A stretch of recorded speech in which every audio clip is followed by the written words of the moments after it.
Minister Warner says the reports carried in one of the dailies today are pure speculations. I don't know of any flying squad. I did say when I came into office that there are elements of the flying squad which might be able to help us. I never said the flying squad shall be resurrected. I don't know of any office being held. I don't know of any computers and so on, or any salaries. I'm totally unaware of this. And therefore, all one had to do was to ask me. But this does seem very strange, how the writer couldn't find the AG, couldn't find the minister, and couldn't find the commissioner of police. It does seem very strange. But there is no merit whatever in that story.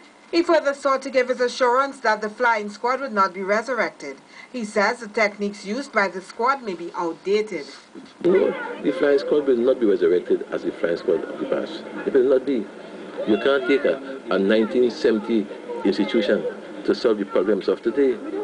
But there may be elements in it that you can use. But you can't rely on a time-worn institution and hope that shall be reactivated and abracadabra, that solve our problem. Nothing could be further from the truth. And he also gave his insight on the election of the country's next president. He says the added attention to the process is curious and adds government does not need any unsolicited advice on the topic.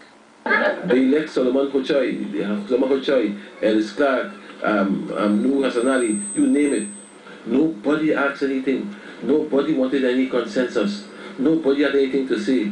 But suddenly, Mrs. Posad, predecessor, for the first time, whole government has a chance to get a president. Every Tom, Dick and Harry wants to give an advice. But I want to tell you that we don't want any advice from them. We don't want any advice from them to be in government. We don't want any advice from them to stay in government. And we will do what we think is right for the country. He did admit, though, the proposal put forward by the opposition was not a bad one, although he readily accepted the final choice was not up to him. I have read the opposition nominee, and I think on paper what I've read seems to be okay, but I don't want to make any judgment on that because I'm not, of course, competent enough to do that. But based on what I've read, he looks all right. Anastasia Wilson, IE News.